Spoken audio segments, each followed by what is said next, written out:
All right, Colts fans. So my responsibility here today is to make sure you leave this video and you know this Indianapolis Colts offensive line inside and out. I want you to look at Quentin Nelson and say, hey, I learned something about Quentin Nelson. I want you to go and look at, a couple of these undrafted free agents, and I want you to be like, hey, I learned a thing or two about these guys. We're not just talking about the best of the best. We're not just talking about the starters and, 3 or 4 depth guys. We're talking about all 14 offensive linemen the Colts have on their depth chart right now.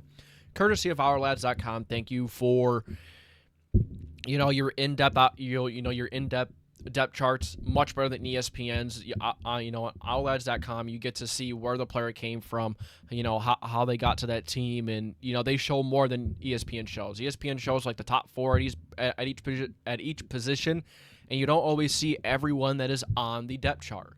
So if you want to see everyone that's on the depth chart, if you want to go and do research yourself, it's best to go use OurLads.com. So let's start. Number 1. No, before we actually start, I want to talk about some key additions. I want to talk about some ideas I have about this offensive line coming into this year. So one key addition, Jalen Travis, a notable one. Yeah, we did sign a couple of UDFAs. We'll talk about them when we get to them. So they're additions themselves, but I think Jalen Travis is a key addition, is one of the big ones, and we'll talk about more when we get to him. And then a couple of losses are Ryan Kelly and Will Fries. We lost both of them to Minnesota. They both got paid a significant amount of money that I don't think we should be paying to those guys, because we have guys like Bernard Ryman, Alec Pierce. We have a couple other guys that I would rather pay big money to than Ryan Kelly, who is getting older. He's been an awesome Colt. We're gonna miss him. It sucks to see him go. The NFL's a business. You got to do what's best for you in your future. Will Fries. You don't really want to be paying another guard big money. You're already paying Quentin Nelson a significant amount of money, so you don't want to pay another guard that much money. When they go somewhere else, they're going to make all that money. If you can't match that, it's whatever. It is what it is. You can't pay guards $40 million a year. Just can't do it. And, especially when you have, like I said, Bernard Ryman, he's going to want a lot of money because he's been one of the more consistent and one of the better, not the best, but he's been one of the, on the better side of left tackles in the NFL. There is a lot going for this Colts offensive line. We did lose Will Fries and Ryan Kelly, yeah, and I think it's going to show in the beginning of the season. I think this Colts offensive line is going to have a rough go to begin the year. It's just a matter of fact of losing your center, of losing your 8 or 9 year center he was here for, 8 or 9 years he was here for. So losing that, you're losing that communication factor. You're losing that chemistry that he had with the rest of the guys. And yeah, Matt Goncalves has been in the Colts for a year or two now, but it's still a new language. Everyone does everything a little bit differently and like do things their way. So Matt Goncalves, he's gonna Tanner Bortolini is gonna be the center. I apologize, and he's gonna come in and he's gonna learn how to do things his way, and the rest of the offensive line will adjust. I think this is gonna be a very good offensive line. But what I'm saying is, for the beginning of the season, especially losing 2 really, really high-end offensive linemen, I think the offensive line is not going to be what it will be towards the end of the season. Towards the end of the season, I could see this Colts offensive line being one of the best in the NFL once again, just because of how good of a job Chris Ballard does sourcing offensive line talent. Doesn't matter where it's from. It could be a Division II school. It could be, just a guy that not many people have really heard of, but that's also people not really doing the research as much. But point blank, this Colts offense line has the potential to be the best in the NFL. And I think I already said, but I'm going to go through this offensive line. We're going to go through it in depth. You're going to come out of this video and you're going to say, hey, I know everything I need to know about Quentin Nelson. I know everything I need to know about this offensive line. I even learned a couple things about these undrafted free agents. So, and I'm on top of that, I'm going to be ranking them from 1 to 14. Every offensive lineman the Colts have in their depth chart right now, I'm going to be ranking from 1 to 14. Starting at number 1, Quentin Nelson. What else needs to be said? In 2024, he only allowed 3 sacks, 20 pressures, and 8 hits, and he committed only 10 penalties. He did a phenomenal job last year, as he does every single year. Been an All-Pro almost every year. At one point, he was like 4 or 5 years into his career, and he had more All-Pros than sacks allowed. It's just the nature of it. You're going to start allowing some sacks here and there. It just happens. But Quentin Nelson, man, he's the best of the best. He's like the gold standard. He's what you want of an offensive line. He's been the cornerstone of this offensive line since he's been drafted. The moment he was drafted, he became the leader of the line, not only just playing, but being not only just the technical side of playing, but also bringing that edge to the offensive line, bringing that nastiness, bringing that, I'm going to go and find someone, I'm going to hit them. That spreads. That's like, when people talk about positivity, negativity, positive attitudes, negative attitudes, and all that kind of thing. It's contagious. That nastiness is contagious, just like Quentin Nelson is on the field. So, and then you look at his career. I mean, he's had 4,500 passing snaps, right? And he's only allowed 13 sacks over 4,500 passing snaps, and 4.5 in pass protection. 135 pressures allowed, 34 hits he's allowed, and he's only committed 47 penalties. And he's consistently rated one of the high, if you follow PFF or not, he's consistently one of the highest rated PFF players consistently on the offensive line. He's everything you ever want in a guard. He's nasty. He stays healthy. He's consistently one of the best. That's all I got to say. Now, let's move on to Bernhard Raimann. He is my second best ranked offensive lineman on this list. And I would still have him second best even if Will Fries and Ryan Kelly were still on the team. Bernhard Raimann comes into the NFL. Everyone's, he dropped. Everyone thought, he could be really good. But they're really worried about his arm length. And there were a couple other things that they were looking at and be like, hey, it's really worrisome, especially those short arms. That's worrisome. Bernhard Raimann came out and shut those people up faster than anyone else could have. I mean, he has posted some incredible years. Like I said, if you follow PFF, he just had an 85 plus PFF grade overall, and that's not easy to do. I mean, getting 80s throughout the entire season is tough. PFF is notoriously tough in the ratings. They're honest, they're fair, and they do a very good job. And Bernhard Raimann getting an 85 plus, an 85.6 PFF grade, I believe it was, an overall PFF grade. It's just incredible. I mean, in 2024, he only allowed 7 sacks, 27 pressures, 4 hits, and he only committed 6 penalties. I mean, he's a phenomenal left tackle. He's one of the better left tackles in the league. He's very consistent. He's not inconsistent, which is big. A lot of left tackles you see in the league, okay, they have a couple games here, they're bad in big moments or, whatever it is, but Bernhard Raimann has found a way to be consistently one of the better ones in the league. And I'm not just saying that because I'm a Colts fan. I'm giving you the damn truth. If you follow me for the last couple years here, I'm honest, and I'm the Colts' biggest critic because I love the Colts, and, where you love, you judge because you want them to be the best that you could. And, so Bernhard Raimann, I was making sure my microphone wasn't muted because I've done that so many times where I just record a whole video, microphone is muted. So Bernhard Raimann, phenomenal 2024 campaign. Since he was drafted, he fell all the way down to the Colts. And you'll find that a lot of Colts players that have fell, Chris Ballard said, okay, we're going to take a chance on this guy. We're going to take advantage of this opportunity. He did it with Bernhard Raimann, did it with Josh Downs. A.D. Mitchell, we'll see how A.D. Mitchell does. But so far, when those guys drop, Chris Ballard has done a very good job in taking advantage of that opportunity and making these guys work and giving them that opportunity. Because, it's not easy to find a good left tackle after you just had Anthony Costanzo for so long. Our standards are high for left tackle. Having Anthony Costanzo, and then we had that rough patch there with Eric Fisher, LaRaven Clark. Oh, God. Bad times. But eventually, we found our answer, Bernhard Raimann, and I couldn't be more happy with that answer. Braden Smith is next up. He is number 3. Smith has been up and down at times, but we have such a high standard. Sometimes you look at Braden Smith and you're like, okay, he's not that good. That's absolutely false. I think it's easy to look at him and be like, hey, he's not as good as Bernhard Raimann and Quentin Nelson, so he's not good enough.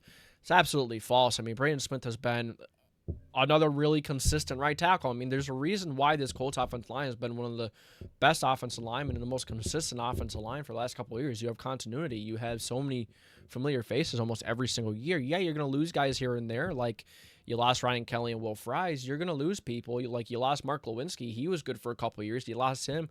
You're going to have turnover. You're going to have injuries. But The Colts have continuity. They find guys that find a way to stay healthy, that stick together, and they do such a good job together. And Braden Smith, he's been here since Quentin Nelson's been here. He's just been overshadowed by Quentin Nelson. He's done a phenomenal job on the right side, holding his own. He's done, if you go back and watch games throughout his career, there has been games in his career when we played the Steelers, and TJ Watt didn't affect the game when he was lined up across from Braden Smith at all. Braden Smith did a very good job against Myles Garrett a couple times in his career. Braden Smith has had a phenomenal career. Last year in 2024, 4 sacks allowed, 24 pressures allowed, and he only allowed 2 hits with 14 penalties he committed. What else do you want? What else could you ask for? He's done a phenomenal job. I don't know what else to keep saying, what other, adjectives or, adjectives I could keep using, but that's just what this Colts offensive line is. They have such a high standard. It's impressive. And our offensive line coach does a phenomenal job in getting these guys ready, whether they're young or they're older, and just keeping them in shape, keeping them, at the standard that we expect them to be at. Braden Smith, he's had a couple of injury issues. He's had a couple of moments in his career where, is Smith the future? And that's fair to ask. But you also have to look at it. Not everyone can be Quentin Nelson and Bernhard Raimann. And Braden Smith, he's still in the upper echelon of right tackles in the NFL. I don't know what to tell you. But I do think that Braden Smith's time in Indianapolis is coming to a close. I think it's going to be his last year. I'm very confident it's going to be his last year in Indianapolis. Look at the guys we're drafting. We have Matt Goncalves, who has stepped in last year. Braden Smith was hurt, had a couple of issues last year, and he stepped in and he played pretty good at right tackle. He wasn't too bad. I think he had just over 300 snaps, and he did a pretty good job. He only allowed 3 sacks, 22 pressures, 4 hits, and now 1 penalty over 566 snaps. So he played a significant amount, and he did a good job. Remember a couple years ago we had to deal with Blake Freeland.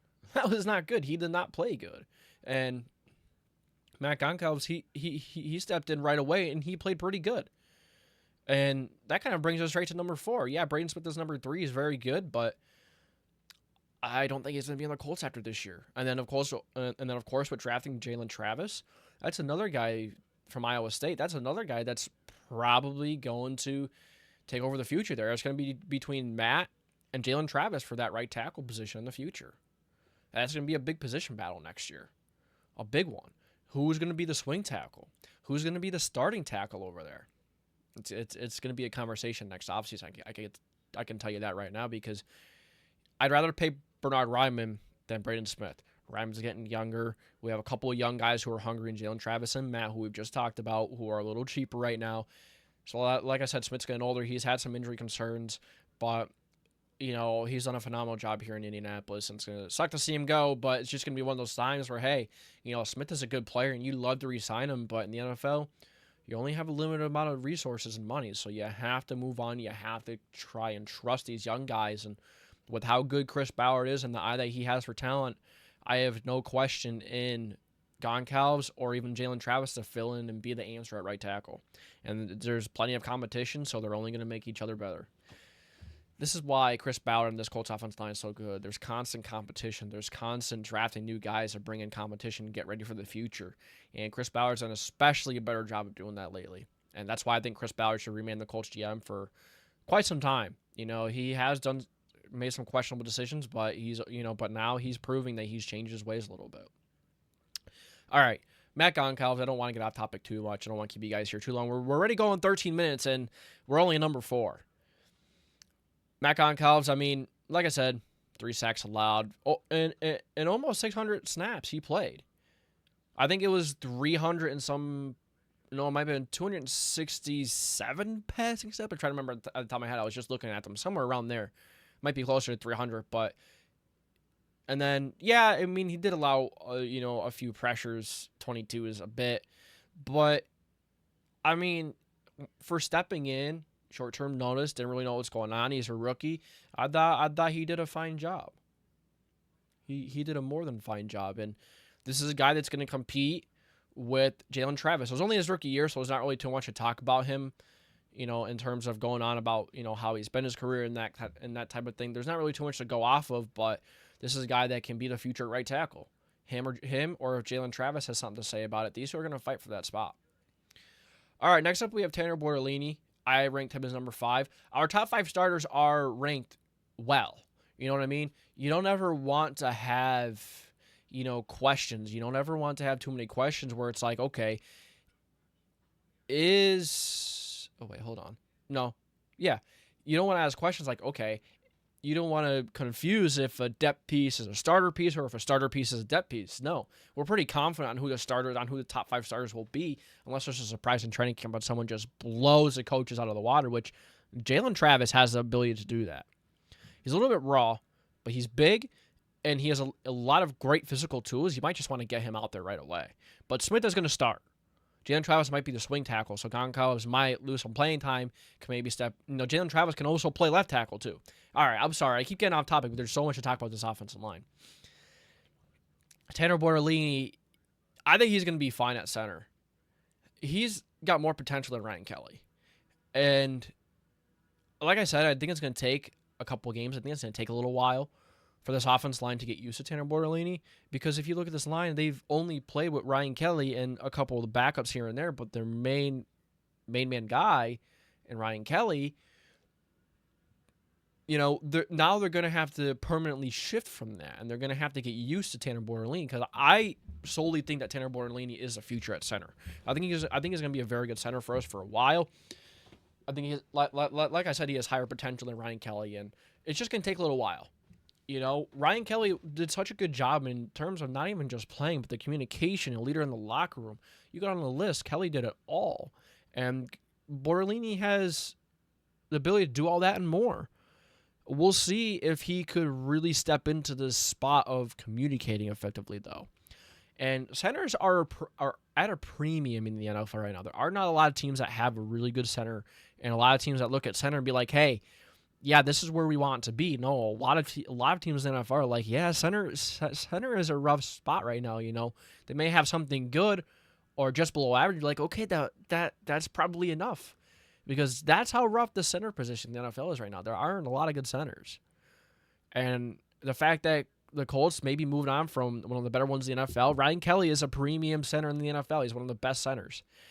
Yeah, he has injury concerns, and he's been inconsistent at times, but he's one of the best centers in the league. He's a premium center. Tanner Bortolini has the ability to be the same, maybe a little better. And the fact that the Colts are going from one premium center to possibly another is incredible. It just goes to show how good of a job Chris Ballard and this scouting department does looking for offensive linemen for the future and get ready. No more with the Band-Aids. They did too much with the Band-Aids once. They tried, they had that experiment at left tackle. We saw how that went. Did not go good. So Chris Ballard learned that lesson. This front office will learn their lesson. We're getting ready. We don't want to wait till the last minute and then have problems. Worst thing you could do, especially at left tackle, on top of everything. So they learned it the hard way, and that's good, because they're not messing around anymore. So after Tanner Bortolini, we have Jalen Travis. I was going to put Danny Pinner above Jalen Travis, but Pinner's been so bad when he's been in there. Last year he was all right, and the fact that he has more experience, maybe Pinner should be over Travis, but I'm putting Travis at 6 because Travis has much more potential. Big body, big guy, and like I said, in college, Jalen Travis did play left tackle and right tackle. He has the ability to do both. He only has a 2.5 pressure rate allowed in 2024 last year, Iowa State. He's big. Like I said, he could develop. He could become one difficult object for edge rushers to get around. He's huge, 6'7", like 300 and I don't remember how much, but he's definitely on the bigger side of offensive linemen. Like I said, he can play left, he can play right. Probably going to be a solid swing tackle to start his career. But Goncalves is going to be the right guard most likely, and then Braden Smith's going to be their starting right tackle. So Jalen Travis probably going to be the swing tackle to start the year. All right. Oh yeah, I like how I was talking about what Goncalves being the right guard. I didn't even mention that he played, majority of right tackle last year. So that's why I was kind of like mixing him up with Braden Smith and right tackle. But he's going to be that guard. He's going to be the other guard this year, and we'll see how that goes. Like I said, he played a lot of tackle last year. I'm sorry, I'm all over the place here a little bit, but trying to really get as much in there for everyone here as I could.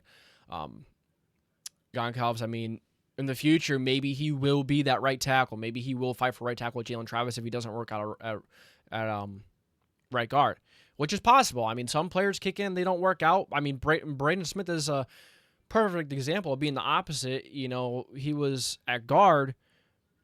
Matt Slauson got hurt at right tackle the last Andrew Luck year, and then Smith kicked out to right tackle. The rest is history, and then Glow was a right guard. The rest was history. Weird things happen. But Smith is a right tackle. Of course, Goncalves would be the right guard. And Goncalves can I would be interesting to see if Smith would play guard and Goncalves play right tackle. But that's not going to happen. That was a possibility. It's something I thought about in my head at one point. But, yeah, probably not. But in the future, maybe. In the future, when Braden Smith is gone, maybe Goncalves and Travis will fight for that right spot. And then, no, because Goncalves will probably just stay at right guard. It's probably the better option. So it seems like Jalen Travis is just going to be expected to be the future right tackle. All right, yeah. That sounds a bit more right. I was thinking about it, but I didn't have it fully in my head yet. But now I was thinking about it. Now I fully got it. But yeah, like we talked about just with Jalen Travis a little bit. I mean, we'll finish up on him. Sorry, all over the place, not good.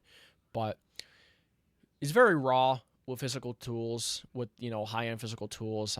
He could be a great tackle. He is definitely capable of getting to that great tackle territory. Physical tools are through the roof. But he's going to be a solid depth piece to begin the career.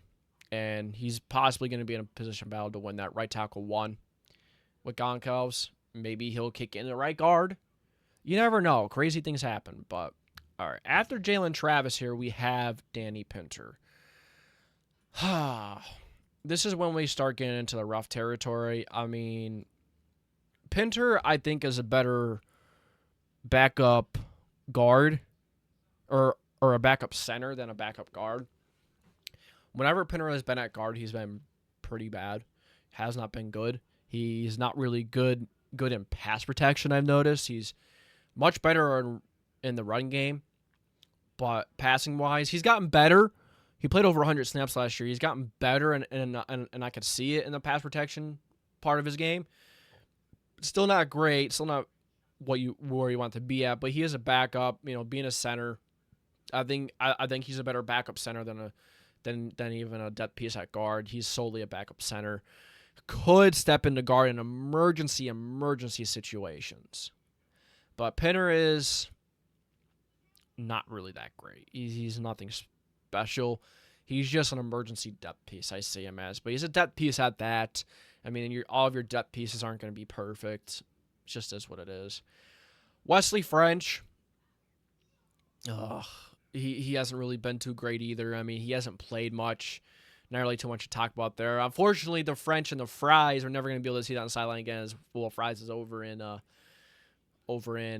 Minnesota. But I don't know if you guys remember that little meme where you had Wesley French and Will Fries standing next to each other, and it was French and Fries. Pretty cool stuff. But yeah, Wesley French is my eighth best offensive lineman. Now we're getting number 9, which is Josh Sills. Hasn't really played too much, man. I mean, let's see what I have. You're just another guy trying to find some depth.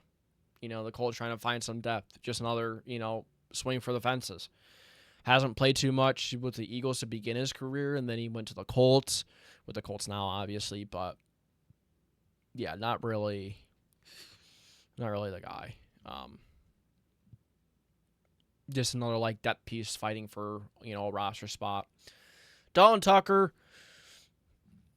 Let's make sure I have this right. Dalton Tucker. I have him number 10. Another guy just hasn't really played good when he's been in the field. In 2024, he only played 279 passing snaps and 24 pressures allowed, and only that many snaps. Not good. Just didn't really look too good at all. I mean, hasn't really been able to get to a good place where we want him to be. I'm not really paying attention to the camera here too much. I'm kind of looking at my notes here. Blake Freeland, he had a chance. He had a chance to fill in when Braden Smith was hurt majority of the year, the 1 year. I think it was 2023. Yes, it was 2023. Over 700 snaps. He allowed 45 pressures, 4 hits, 4 sacks, 7 penalties. And that was all on 426 passing snaps. Not really too good. So yeah, now we're getting into the UDFAs. You know, I'm excited to get in a couple of these guys because no one else is going to talk about these guys. So I'm excited to get into them and kind of give you a little bit on these guys. I don't have too much on them. Some of them was hard to find things on. But Luke Tenuta, he's been in the NFL. Or no, he's not a UDFA. He's been in the NFL for 3 years. He's been with Green Bay, Arizona, and the Colts. He's only played 7 snaps. So just bringing him in, taking a swing for the fences, hopefully maybe something clicks. But probably not going to make the roster. After, I could see, so let's see. I could see us having like 8, 9 offensive line, maybe. I don't know. I didn't really go through that as I should have. But he's only played 7 snaps in the NFL. Just another guy to come in and compete. Then you have Moose Viveo. He is a UDFA from the Fresno Bulldogs. Played in Fresno 2020 to 2024. He has 4 years with starting experience. He's a team captain, so he's got experience. He can possibly come in here and steal a roster spot from one of these offensive linemen who have not been able. Yeah, they have the, you know, like Wesley French, Josh Sills. Maybe they have the experience of being on NFL rosters. But let me tell you this. I mean, there are some spots that are wide open in terms of depth chart in the offensive line. In terms of offensive line depth. I know I said earlier, depth is better, and it is certainly better, but it's not where it needs to be. But Moose Viveo can be a good start to that, and Marshall Foreigner as well. He is the other undrafted free agent that we have in this offensive line room. He is 3 times all NSIC first team. So that is a conference or division in Division II football. He's it's a conference, Northern Sun Intercollegiate Conference. So being, the first team, and 3 years that he played there, he's dominated. He played pretty good. Every single year he was consistent, played well.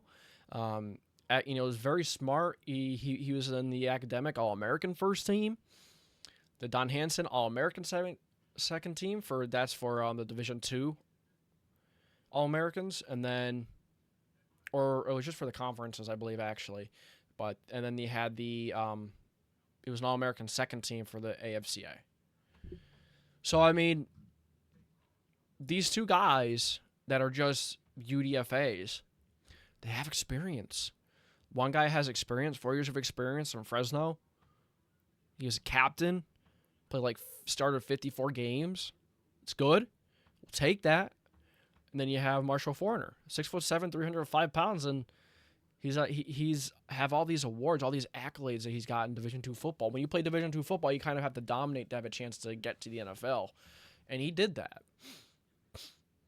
So these UDFA guys try to give you a little bit on them. There's not much there. That's why I'm kind of stumbling here a little bit with talking about them, because it's my first time seeing some of this stuff. I'm really doing my research a little more lately, and these 2 UDFAs, they have a chance to make the roster. If not, they're going to be practice squad guys, and I think they'll make their way up into being some solid depth pieces in this offensive line. So let me tell you, man, this Colts offensive line is looking pretty good. The future is bright for this line. Here's my rankings.